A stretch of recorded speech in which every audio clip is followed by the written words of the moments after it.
Hi guys, thanks for coming to watch. What you're looking at today is my Hangkai 7 horsepower 4-stroke air-cooled outboard motor. It came in 2 boxes, required quite a bit of assembly. There's no instructions in the manual whatsoever in any of the boxes on how to put this together. I do have one bolt left over, which I have no idea what it's for. So, if you want to see how this was put together, how I put this together I should say, because it's probably not the correct way because I've got one extra bolt, but I'll show you how I got this far anyway, and if anyone knows what the extra bolt is for, or if I've done something wrong, please put it in the comments and let me know. Okay guys, so it says here gear oil has been added to the gearbox when outboard motor leaves the factory. Well, I'm looking here and there's no evidence of any gear oil in the gearbox at all. So we're going to go ahead and fill this first before we do anything else. The outboard comes in 2 sections, as you can see here, and we've got... Okay guys, so I've filled this now. I'd removed both the screws on the lower end. I filled in the top one, I laid it inside, filled the top one here until I seen it come out the bottom, and I closed this screw and I kept filling in here until it looked like it was almost full. I've left a tiny air gap at the top just in case there's any expansion. I don't know if that's right or not, I don't know what I'm doing here, so this is not a how-to, it's just how I've done it. When you're trying to pour in the top here, be careful, sometimes it can look like it's full. If you touch the sides when you're filling, it forms like an oil bubble across the top, it looks like it's full, but you need something small just to stick in there, break the surface tension, that'll drop down, you'll see it's not full. This is the gear oil I've used. I don't know if it's the right one or not, but it's what I had in my garage, so that's what I've used. If I've not done this right, feel free to leave in the comments and tell me what I've done. You can also see there's quite a few bashes and dings in the paintwork when it's arrived out of the box, so I think what I'll do, I'll touch these in with some sort of paint before I introduce it to the salt water. Just rough guess. 237 mils in here, it feels like there's quite a bit left. I would guess the lower end's maybe taking 150 mil, maybe. So I've just rigged up a very sort of temporary arrangement to hold it up here in the garage. I'm hoping this is going to hold it until I get it all put together. Maybe put something else on this other end, just for extra security. Okay, I'm a little bit more happy with that now, just before we put the extra weight of the motor on. Okay, so these are all the other parts that's come in the box for this part of the engine. So before I get the motor out and try and attach that, we're just going to have a look and see if I can maybe work out where any of these go, because there's nothing in the owner's manual at all about how to put this together. Okay, so first piece I've brought up, this piece, looks like there's some sort of key, gear teeth in here and a keyway in the side and a hole. Don't really know what the hole's for, but it looks like this fits on the shaft in the centre here. Although I'm frightened if I let that go, how far down it's going to go. I'll be able to get hold of it to get it back out. Maybe a retaining part or something, the motor, maybe a clip this to the motor first, so we'll put this aside for now. I think I better put on this carry frame first before I put on anything else anyway, just otherwise it's not going to fit. Right now I'm most confused about this small bracket, but it lines up the holes in the sides of this frame, but does it go this way? Does it go the other way? Does it go which side? I don't know. No idea what it's for yet. Hopefully it will become clear. Okay, so I'm not sure if these are the right bolts or not, or we should have lock washers in here or not, but it seems to fit okay, that one. It's got a thread in there to hold it. That was these bolts I've chosen. This, they were sort of, there's a set of 3 longer ones, a set of 3 slightly shorter ones, 2 odd bolts. There's 3 of these spring lock washers. There's 6 normal washers. This, I don't know what that one's for. So I've gone with these with 1 washer, and I've put on a little bit of Loctite thread locker on there. I don't know, I might regret that later, but we'll find out. So let's see if we get the rest of this on. Don't know, it doesn't seem to sit quite right there, does it? The second one. Maybe just need to tighten it a bit more. None of these seem to screw in with finger. None of the bolts in the set would screw in here by finger. They all had to be fully spannered in, which I find a bit weird. Maybe it's just supposed to be a tight fit for vibration, I don't know. Let's see how we get on, we'll find out. I'm sort of running out of hands to show you here, but this little bracket from earlier, I think goes on here along with the throttle handle, but it covers up one of the bolt heads there. So how does that work? Maybe this spacer goes in with one of the bolts first, and then we use this one with this part on it for the handle. I think that's maybe the case.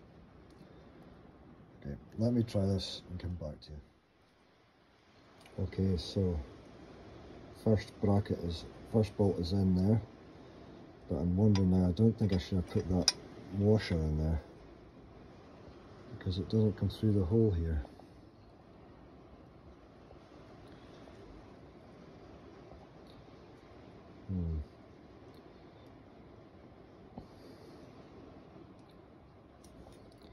It's still holding, so maybe it's okay. I would rather have had a washer on there, so I think I'm going to leave it, and I'll find, there's plenty to find some spare washers for the other ones anyway, so I think I'll leave that there with the gap. I'm still holding fine the top bracket here, I think it'll be okay. Let's get the arm on. So I'm going to use this black spacer and this strange looking screw here, I think, to attach this arm. Don't forget, this piece was on the outside. I think it went with that clip sticking out, maybe? I'll check the photos again. Okay, right, so that seems to work. A spacer in the back, the strange bolt I showed you, and this little funny clip thing with this tag sticking out here. This tag seems to clip into this. You can see that there, that notch.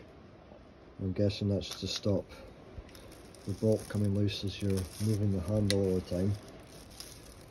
I've made it not so tight so you can't move the handle, but stiff enough so I've got some resistance on it, just so it's not flopping around. Again, as I said, it's all guesswork. Next part, I'm going to try this gear shifter. Just seems to slide over under here, and there's a small screw hole in the bottom. This small hex head bolt that's supplied seems to fit that, so we're just going to try and attach this now.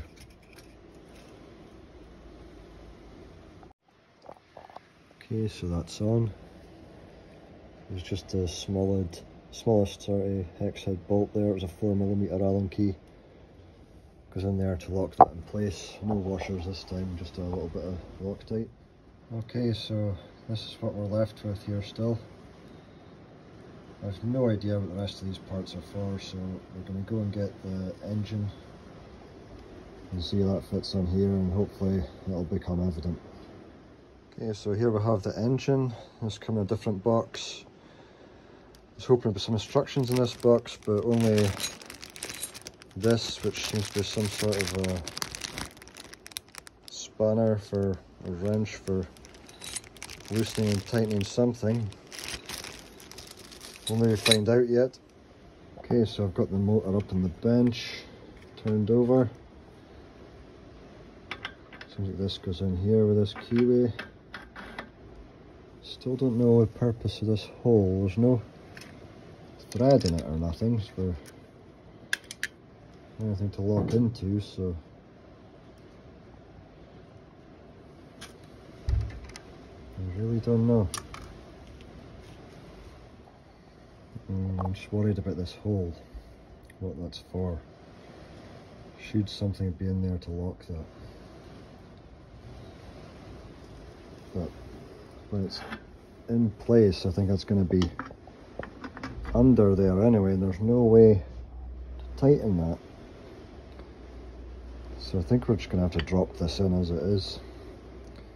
If I drop this here, then how do I know it's going to line up properly with that? Okay. Let's see if I drop this, how far it's going to go. Oh. Okay, that's it. That's what I was worried about. So I think what I'll do, I'll try and work out where this keyway is going to land when I put this in here, so it's roughly in the right place, and then we can sort of try and just jiggle things into place from there when I put the motor on. Back in a minute. Okay, so that looks to be about as close in position there to how this is going to be here.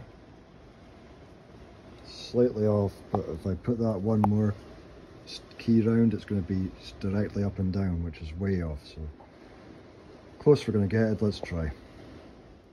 Okay, so first attempt, almost got it in. Had maybe a 10mm gap. The motor just didn't want to go down into this part. When I pulled it out, it seemed to, the key sort of stuck there and it fell out. So we'll try reseat this, put it all back together. Let me try this attached on here this time if we can. See if it sticks enough to push it in there. Let's see. Okay, so what I've done, reassemble it again, but this is quite loose on here, it's going to fall off. I'll try and lift the hinges. I've put a good smear of grease inside here, hoping that'll hold it to try and put it in the top of the engine, slot it on here. Let's try again, attempt 2. Okay, I think that's worked, and I think we're going to go in.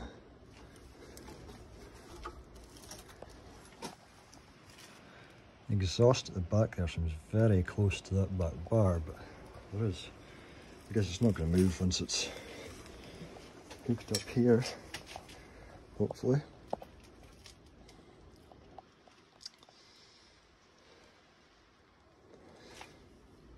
It does look like these are maybe the throttle linkages here. I've got my throttle on the other side of the engine. Is that going to be a problem for connecting up this cable? I guess we'll find out. So I think I'm going to use the 3 long bolts that's left with the anti-vibration washers and a normal washer, and just used up through the bottom here to attach the engine. I believe this is how it should go. Anti-vibration washer first and then the normal washer, and I've just used a dab of Loctite again. Okay, so one of the engine mounting bolts from underneath is clashing with the gear selector, so that's going to have to be removed again. So just a note to yourself, if you're doing this, don't attach your gear selector until the engine is bolted up. Okay, so it's engine attached. Plenty of space to get in here once the gear selector was removed. It's a little bit worrying though, just those 3 bolts holding the engine on, but I guess that's a design. All 14mm, all of them except this one, which is a 13.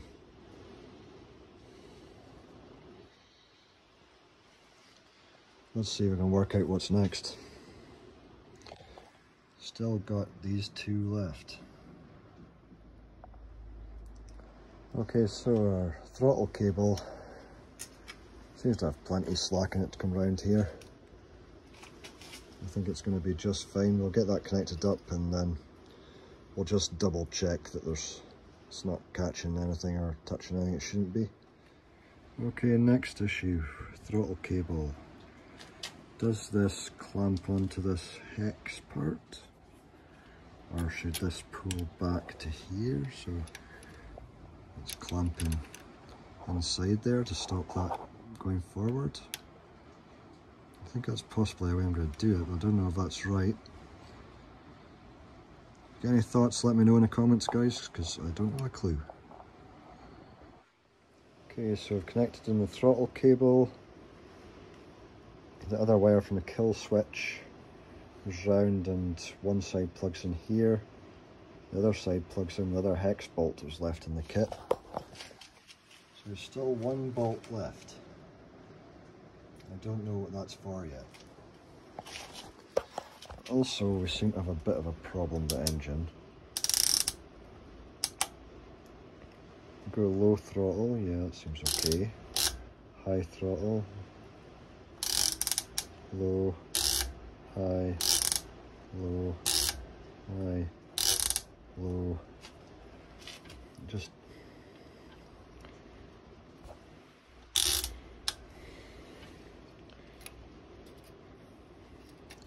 It just doesn't seem it's pushing it all the way out. If I put that in low and back to high, it's not going back to high. It's sticking there. Is it something to do with this here? There's a spring on there, but it doesn't seem strong enough to move it. This just seems to be flopping around. It looks like there's a spring in the back there somewhere. I don't know if I can even focus on it from here. Way in the back. But you see at the bottom there's a spring. I don't know if that's properly seated. Maybe that's the issue. Let's investigate. Okay, so I've had a play with where I clamped this cable. Now it seems it's going from full low throttle, it's hitting the stop here, to full high throttle, it's hitting the stop there. So I think that's good where we are now. We might need a bit more playing with it once we get it running, we'll see. I believe this arm is something that was flopping around at low throttle. It does have tension in that spring, but I'm guessing this is something to do with the choke, but I can't see how to engage it to get this to stay on. It doesn't seem to actually do much. Over at mid throttle is where we should be starting the engine. And that doesn't do anything. Well, if that's not a choke, what is?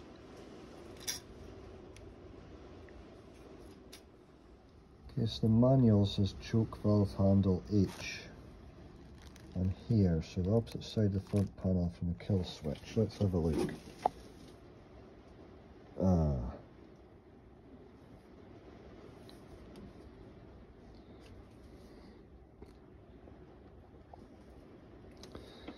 Well, this is the only part that seems to be left. Apart from the spark plug, and as soon as a small toolkit, I'll have a look in there.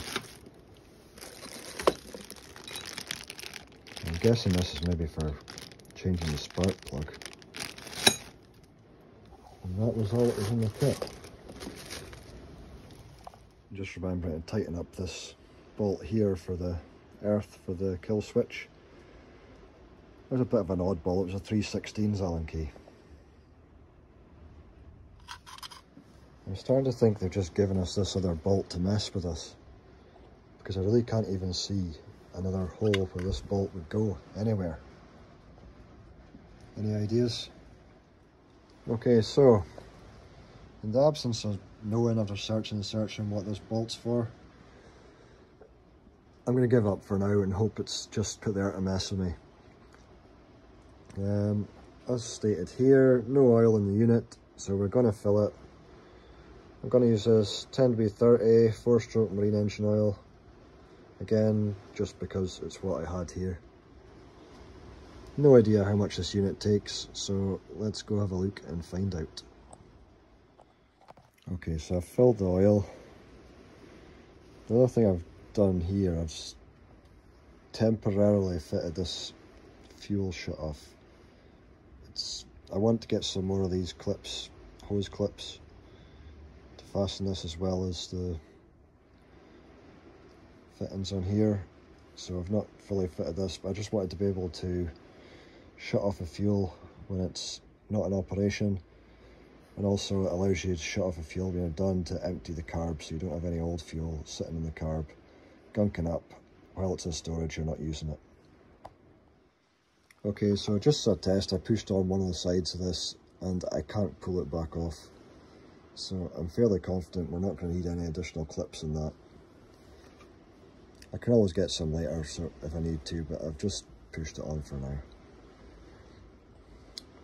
I think that's about as far as we're going to take in this today, guys, because I don't have any fuel.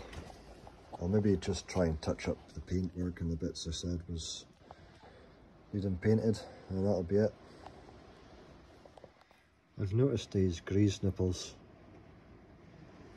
in various places dotted around. I think there's maybe only the two, is it? I don't see any more right now. I'm assuming there'll be no grease in here, so if when we get fuel, add the fuel, I'm going to come back and grease those as well, because I don't have my grease gun here right now. So I've just added this to here so I remember before I try to start this, when I get the fuel I have to grease it.